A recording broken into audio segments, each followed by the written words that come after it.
Ah, there he is. I'm gonna catch him while his back's turned.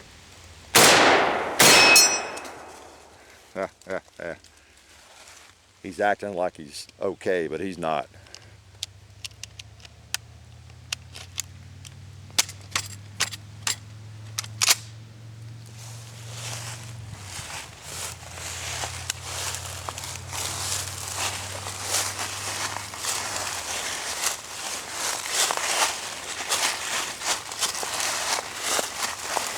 Ah, another target.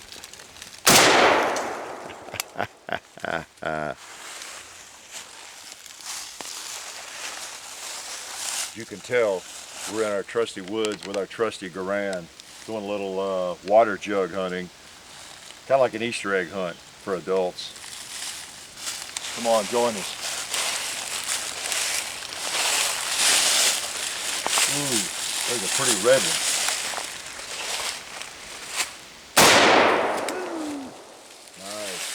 Nice. Ooh, there's another one.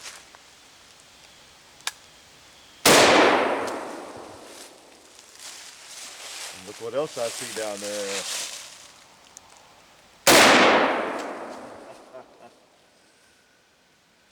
Sorry, guy.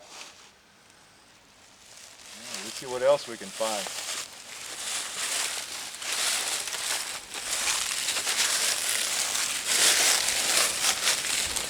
Ooh, Easter egg heaven. There's one hiding behind the tree.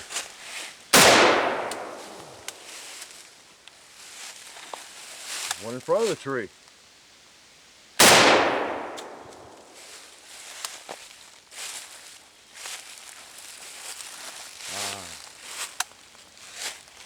Nothing against UT, but there are a lot of orange out here. Woo, there went my clip. I'll save that baby.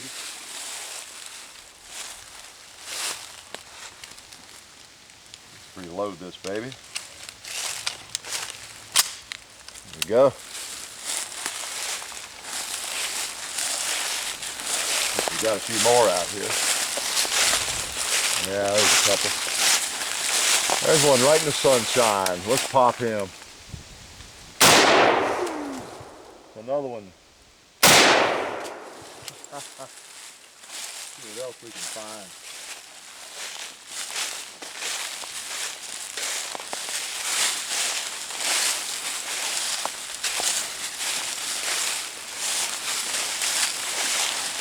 Nothing is safe when you got a Garand. Oh, look at that. Right. I believe that's all of them. Let's sneak up through here and see what we can find.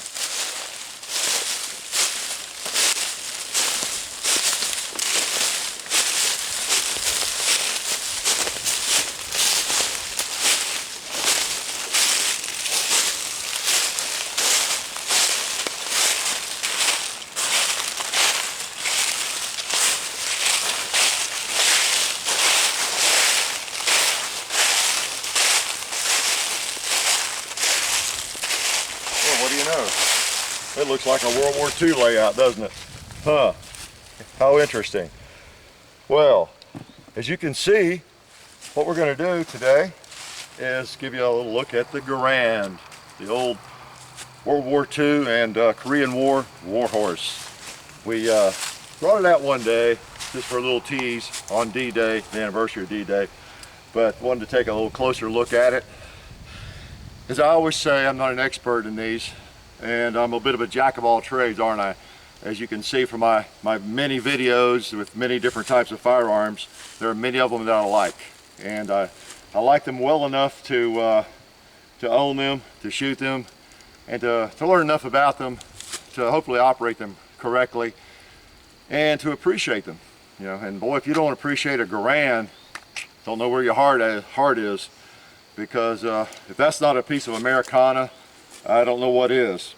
This was from the CMP program, and it's 1943 Springfield.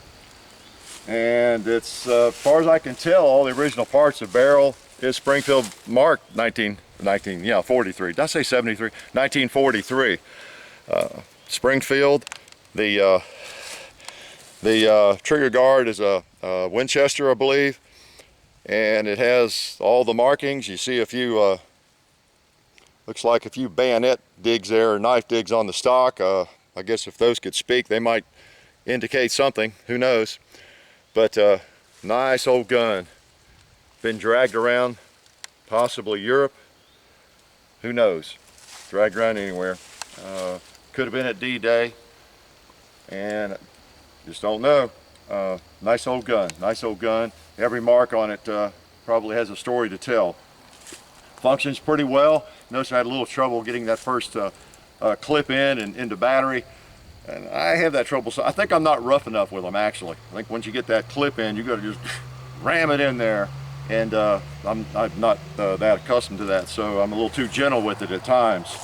Beautiful old gun, wonderful gun. See how the butt place, they kept some tools in there, some cleaning gear. Got your nice peep sights on these rifles. Beautiful gun. This is the gun that old Patton said was the finest implement ever devised, you know, for warfare.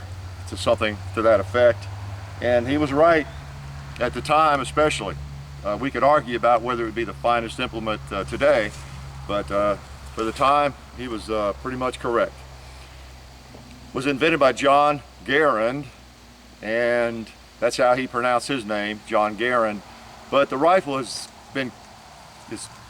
known as the Garand, and that's what we all call it. It's what everybody calls it, and even people who know that the guy who invented its name was John Garand, and that's how he pronounced it. But not a big deal. It is the Garand, and that's what everybody calls it.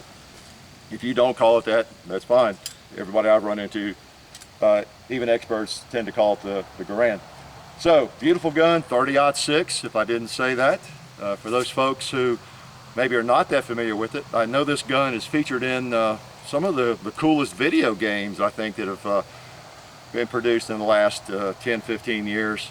So a lot of young people, strangely enough, it's a bit ironic, have grown up looking at this gun at their TV screen or their computer screen, I guess, never having held one or maybe having seen a real one. But it is a beautiful piece of equipment. It's fairly heavy, lots of beautiful wood and steel. Not exactly made like a Glock, is it, or any of our new polymer wonder guns. So it fires a 30-06, fires from a clip, an en-bloc clip. Now this is truly a clip. This is not a magazine. It's accurate to call this a clip. Now I've got the gun loaded, and I'm going to take a few shots, but you will see, as you've already seen, how this just inserts, holds 8 rounds of 30-06, and on the last round, if you didn't see what was happening there, the clip pops out with the last empty casing. Flies out of the top of the gun. If you've seen any of the military movies, Saving Private Ryan or any of those, you know what I'm talking about. You've seen these guns in action. And again, this is pretty neat because this gun has probably seen action. This is the real thing. It's not a remake. It's not a reproduction. It probably played a part in a role in World War II. Just we don't know where. So, got some extra ammo here. This is not going to be a shoot 'em up 100 rounds or that sort of thing in this video. I just wanted to bring it out and take a few shots though. And look at some of the other things we have here, the accoutrements. We have the bayonet. Let me lay this down. It is loaded, safety on. We have the bayonet for this rifle. This, I believe, is the 1943 vintage bayonet. Very similar to the bayonet that was used in World War I on the AW-3, except it was much longer. So this one was World War II vintage. Okay, much short. I think it's 10 inches. So we'll stick that on in a minute. We got an old K-bar knife. Thought that might be interesting to you. Classic. Again, if that thing could only speak. Who knows who carried that and where. Although we do sort of know, there's a name actually on the back of the sheath. Best we can tell, it's C-A-R-R-O-W, Caro. If that's your great-grandfather, you know, give me a holler. And then we have the bush knife. This is one of our favorite I guess this is World War II vintage, but these really are serious knives. This one, several different companies contracted and made this exact same knife because I've seen them. We have another one. This one is pretty much you know, intact. It's never been sharpened, I don't think. This one is pretty much like they came from the factory, kind of a collectible piece.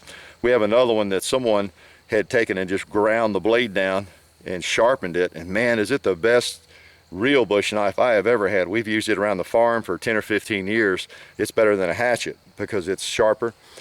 And these work fine too, but the other one is just wonderful. So this one we don't touch, we don't sharpen or anything, we just keep it for a collector's piece. So those are really nice. Can't do a lot of stabbing with that, can you? Like a butter knife. So anyway, some interesting pieces there. Old canteen, we got some old gear we've collected over the years. Ammo belts and that sort of thing. There's some more ammo in that. A little medical kit, my son's medical kit. He bought this a long time ago, still intact, unopened.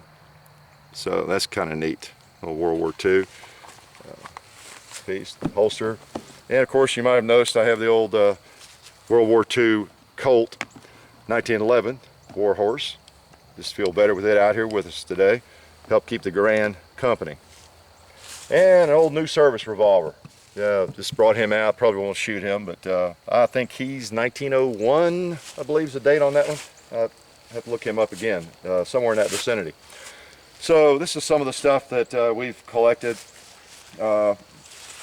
concerning World War II and that vintage era. So back to the good old baby Garand. Let's take a couple of shots with it. Again, as I've told you in many of my videos, I am not a rifleman. I can hold my own, you know, but I've never been a Marine, never been in the military. I have seen people who could do marvelous things with a rifle. I'll hold my own with a pistol or a Glock, you know, with about anybody, but you know, I can't say that about a rifle. I do enjoy them and enjoy shooting them, especially these vintage guns.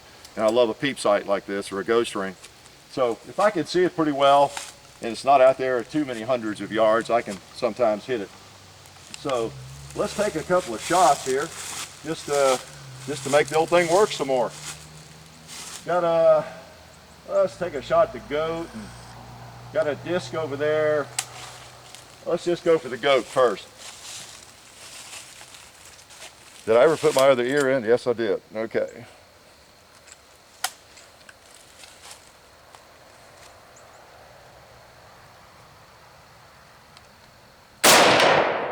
Right. Smack.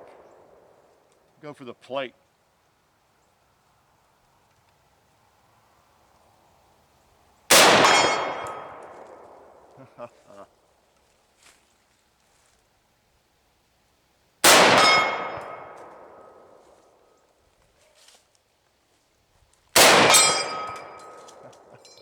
Nice. Maybe you saw the clip come out. Got another one here. We replaced the big gong with a smaller, much smaller plate over there that is supposed to take a high-powered rifle round. It still dimples a little bit, but we're going to shoot at it a while, see how it does. Let me take a couple more shots at the plate.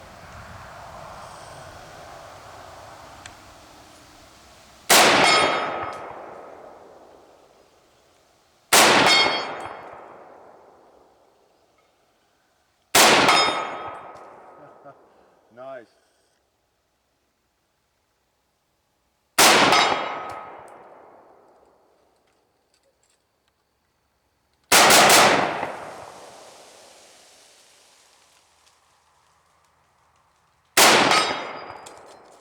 And there came the clip. Empty. All right. I'll tell you, that old gun feels good. Feels good. I don't really want to shoot this gun too much over the years. We just really get it out every year, maybe every 6 months. I think sometimes it sits in the safe for a couple of years. We just get an idea, take it out and shoot it a few times, because it is mostly original parts as best we can tell, and just want to keep it in good shape. It's such a piece of history.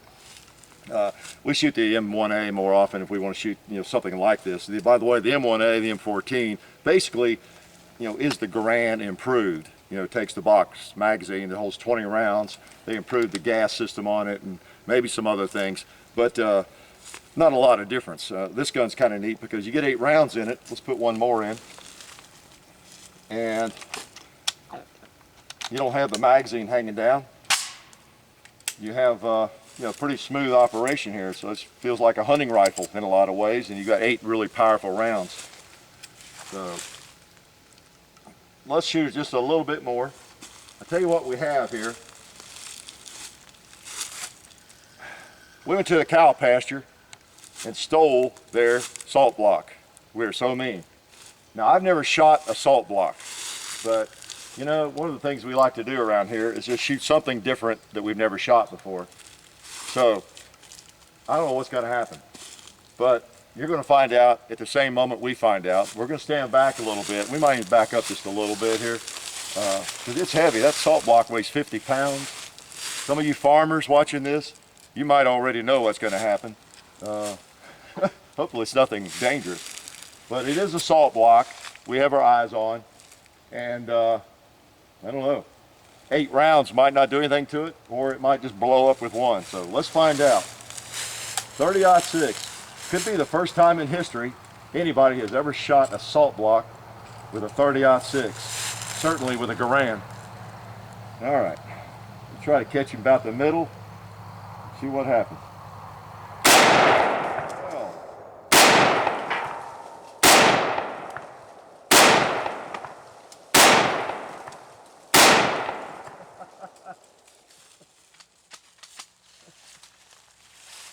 That was kind of interesting. I got one more round. I'm going to put it on the plate.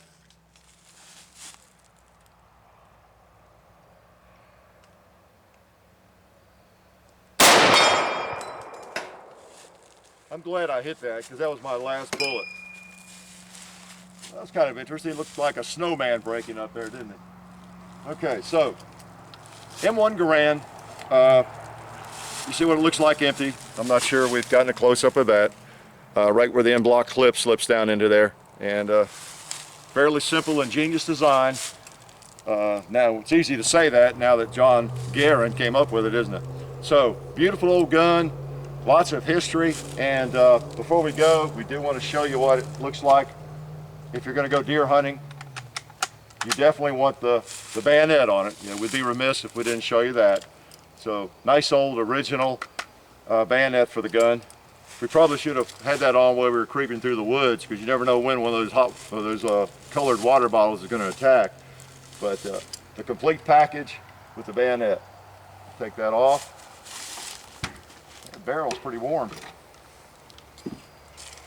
So hopefully you can appreciate the history in one of these things, regardless of the quality of our feeble attempt at demonstrating it here in this video.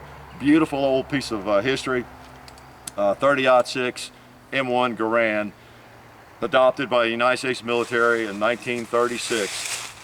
So there it is, and I hope you enjoyed seeing that baby.